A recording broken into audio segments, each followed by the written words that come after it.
Students, मैं ममता गुप्ता आपको आज हिंदी व्याकरण के विषय के अंतर्गत मैं आपको जो टॉपिक पढ़ाने जा रही हूँ वो टॉपिक है हमारा लोकोक्तियाँ।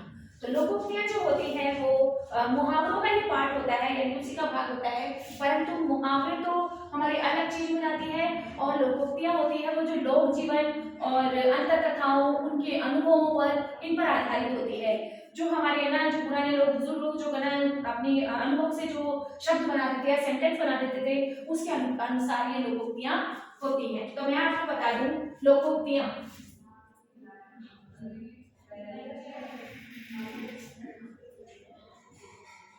लोकोक्ति का अर्थ है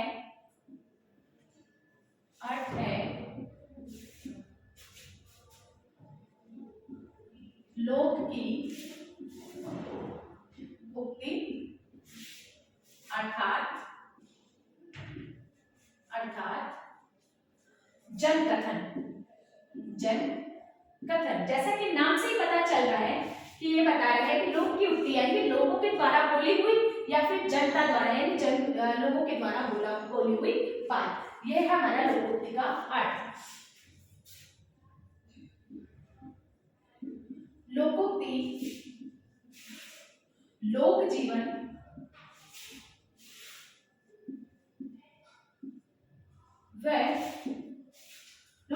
और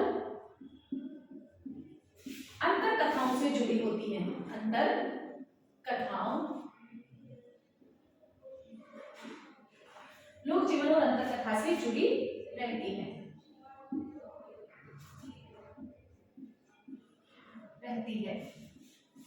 देखिए, जैसे कि मैं आप लोगों को बता रही हूँ, पहले मैंने आपको समझाया था कि लोकोक्ति क्या है। लोक का अर्थ यानी कि जन कथन, लोक की उक्ति या जन कथन हम बोल सकते हैं, यानी कि लोगों के द्वारा बोले हुए जो अनुभव है उनके, जो उन्होंने भाषा एक वाक्य के रूप में बना दिए हैं, वो हमारे यहाँ पर लोकोक्तियां हो जाती है। लोकोक्ति लोक जीवन और अंतर कथाओं से जुड़ी रहती है। उसके बाद हम बात करें तो लोकोक्तियों में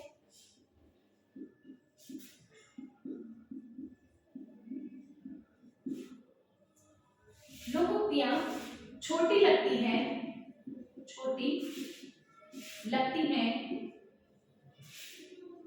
परंतु अधिक भाव देती हैं। परंतु उनमें अधिक भाव होता है, अधिक भाव रहता है।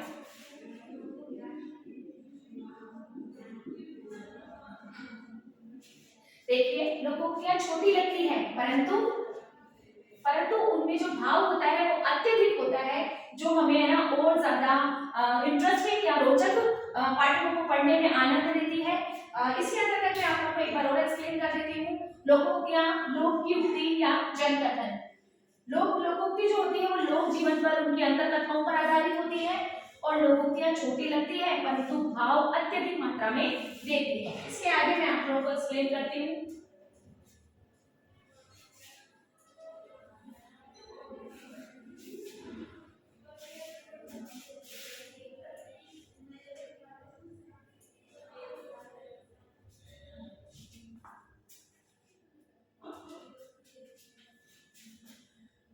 लोकोक्तियों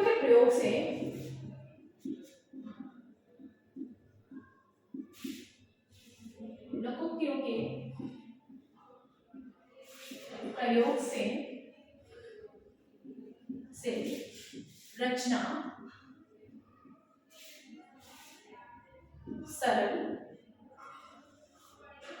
रोचक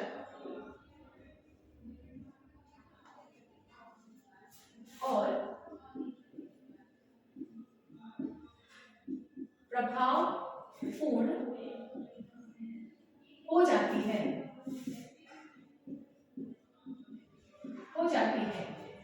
जब हम लोकोक्तियों का प्रयोग रचना में करते हैं, चाहे हम कहानी में करें, उपन्यास में करें, नाटक में करें, हम किसी भी रचना में अगर हम इसका प्रयोग करते हैं तो वो ज्यादा सरल हो जाती है समझने में और मतलब इंटरेस्टिंग, रोचक लगती है हमें और ज्यादा प्रभाव हम पर छोड़ती है। इसलिए हम अधिकतर रचना देखते हैं तो उनमें लोकोक्तियों और मुहावरों का प्रयोग किया जाता है। उसके बाद देखिए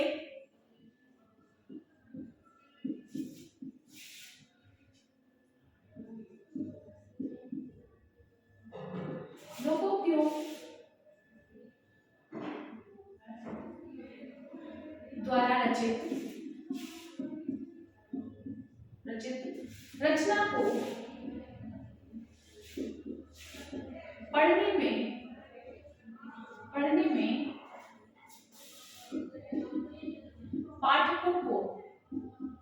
पाठकों अर्थात श्रोता जो होते हैं, श्रोता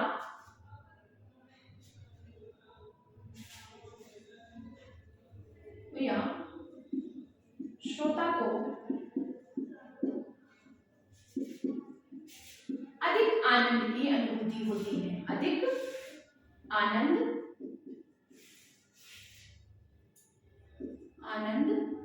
की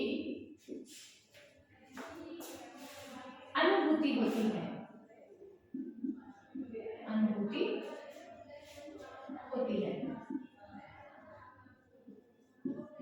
जैसे कि मैंने आप लोगों को बताया कि अगर हम रचना में सरल मतलब लोकोक्तियों का प्रयोग करते हैं तो वो ज्यादा सरलता से, रोचकता से और प्रभावपूर्ण ढंग से है, तो उसमें ये सब चीजें बढ़ जाती हैं और इसको पढ़ने में, रचित रचना को पढ़ने में पाठकों को या हमें बहुत ही आनंद की अनुभूति होती है। जब हम ये चीजें पढ़ते हैं तो कहते हैं रोचकता, उसको पढ़ने में इंटरेस्ट ज्यादा बढ़ जाता है। तो इसी अंतर्गत मैं बता दूं आपको, लोकोक्तियों का प्रयोग रचनाओं में इसलिए किया जाता है। तो मैं आपको इसके कुछ उदाहरण आपको बताती हूँ।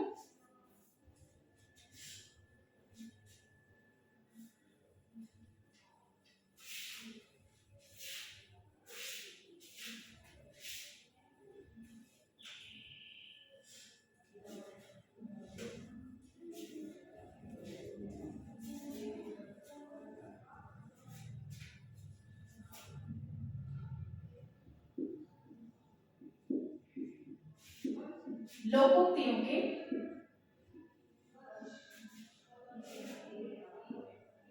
कुछ उदाहरण कैसे अर्थ व वाक्य प्रयोग सहित।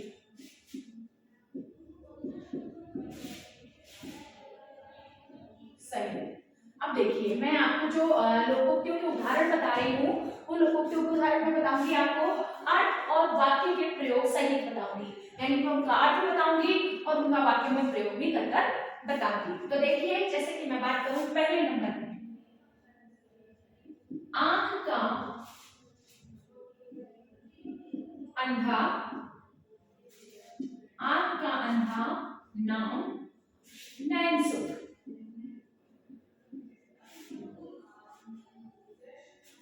तो देखिए, नाम से पता लगे कि आंख का अंधा नाम नैनसुख, तो इसका अर्थ जो होगा वो होगा हमारा कि नाम से गुण विपरीत होना, गुण अलग, नाम से गुणों का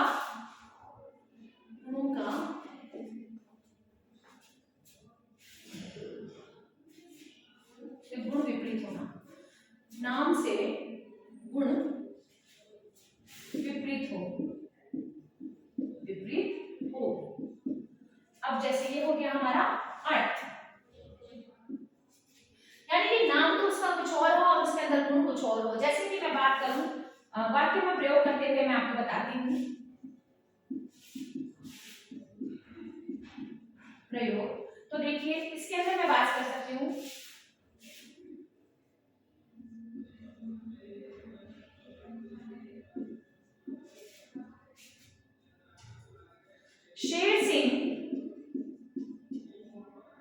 शेर सिंह नाम है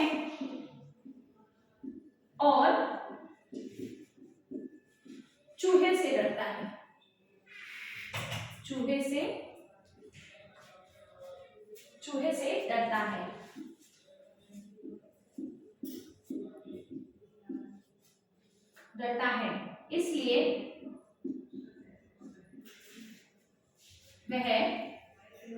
इसलिए वह आंख का अंधा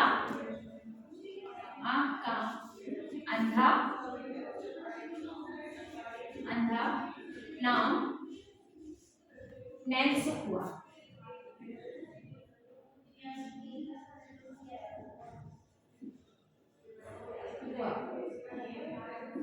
देखिए जैसे मैंने पहले का किया, आंख का अंधा नाम नैनसू, आंख का अंधा नाम नैनसू। तो नाम से गुण विपरीत होना, यानी कि उसका नाम कुछ और उसमें गुणों का कुछ अलग होना। जैसे कि नाम तो उसका शेरसिंह है, लेकिन वो तो चूहे से भी ज्यादा डरपोक है, मतलब चूहे को देखकर भी डर जाता है। तो इसलिए यह वह आंख का अंधा और नाम नैनसू हुआ।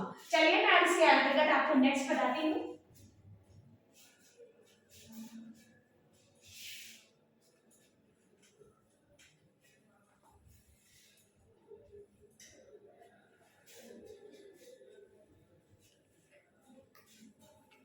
दूसरे नंबर पे अकेला चना, चना भाड़ नहीं फोड़ सकता, भाड़ नहीं फोड़ सकता। अब देखिए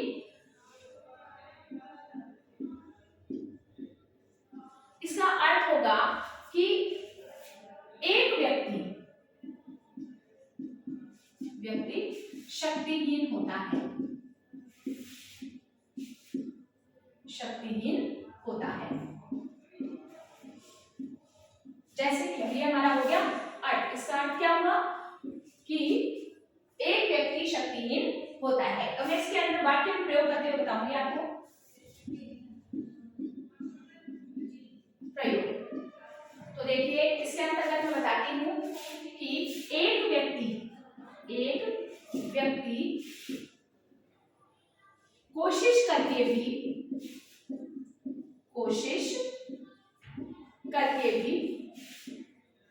भ्रष्टाचार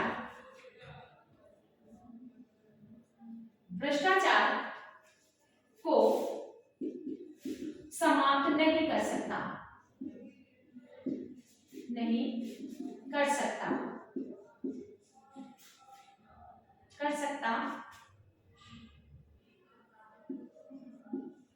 कर सकता, अर्थात अकेला चना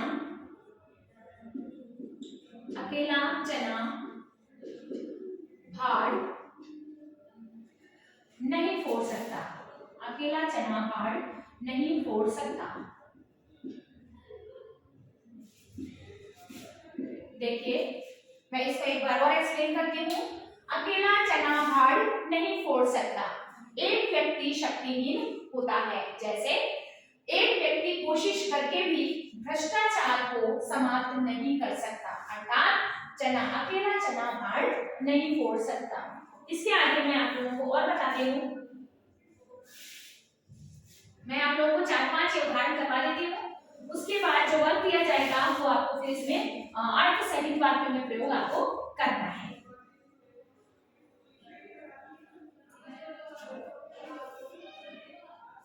जैसे मैं आपका बता रही हूँ, काला अक्षर भैंस बराबर, काला अक्षर भैंस बराबर। तो इसका अर्थ होगा बिल्कुल निरक्षर होना, बिल्कुल निरक्षर। निरक्षर का मतलब आप समझ ही गए होंगे, यानी कि अनपढ़। निरक्षर का अर्थ होगा यहाँ पर अनपढ़। तो ये हो गया हमारा, क्या है ये अर्थ है हमारा, ठीक है। ये अर्थ हो गया कि बिल्कुल निरक्षर, काला अक्षर भैंस बराबर, यानी कि बिल्कुल निरक्षर। तो इसका वाक्य में प्रयोग होगा,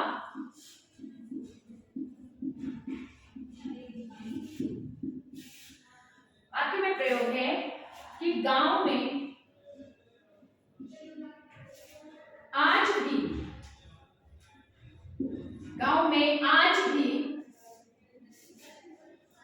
कई लोग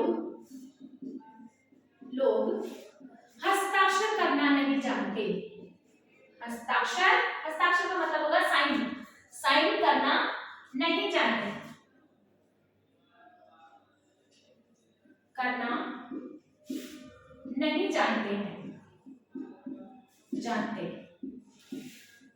अर्थात उनके लिए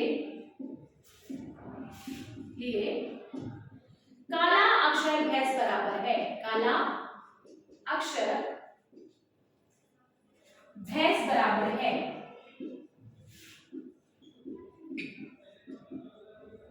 भैंस बराबर है।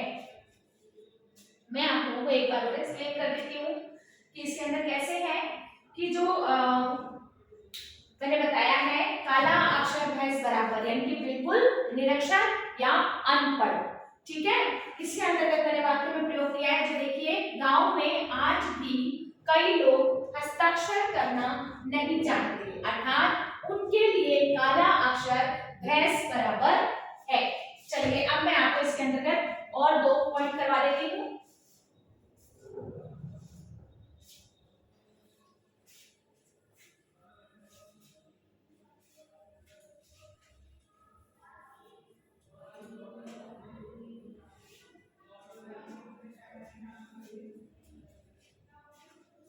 तो देखिए 4 नंबर पे 1 और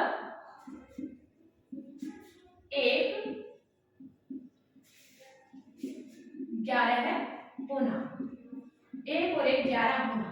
अब देखिए इसमें संगठन में शक्ति होना, संगठन में शक्ति होना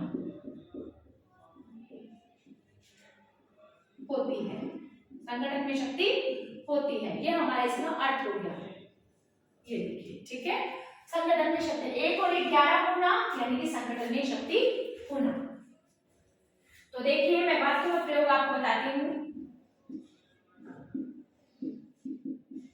प्रयोग तो देखिए इसमें है, देश में हिंदू मुस्लिम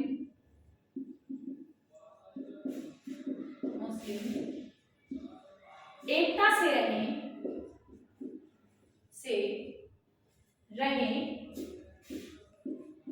तो भारत देश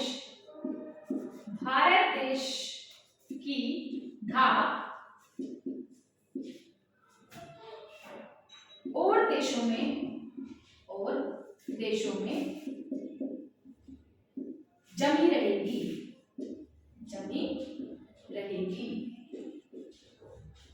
अर्थात जमी रहेगी, यानी 1 और 1 11 रहेंगे, 1 और 1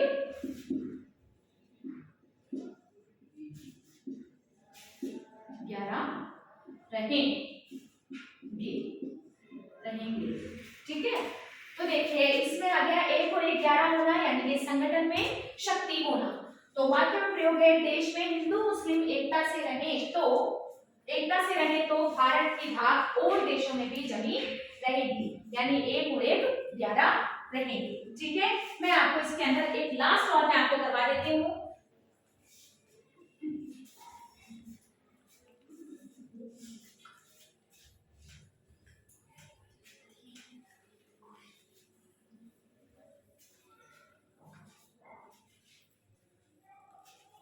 अंतिम मैं आपको करवा रही हूँ 5वां, ऊंची दुकान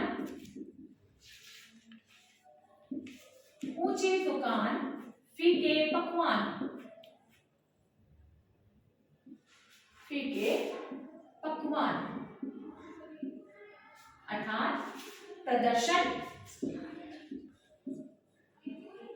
और कोरा दिखावा।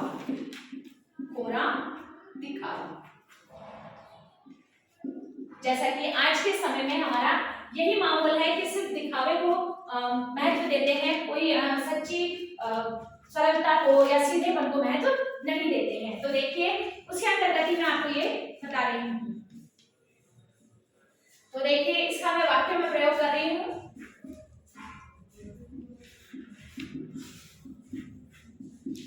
प्रयोग तो इसमें देखिए, आज के स्कूलों में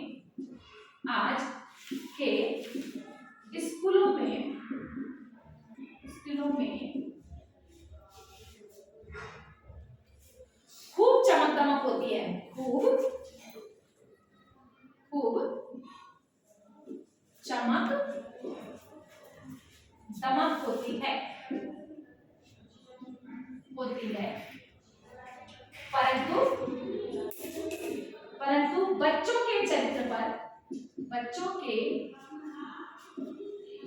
चारित्रिक संस्कारों पर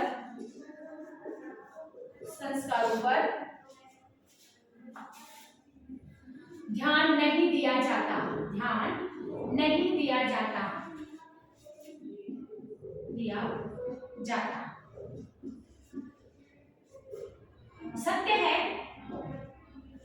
सत्य है कि ऊंची दुकान फीके पकवान,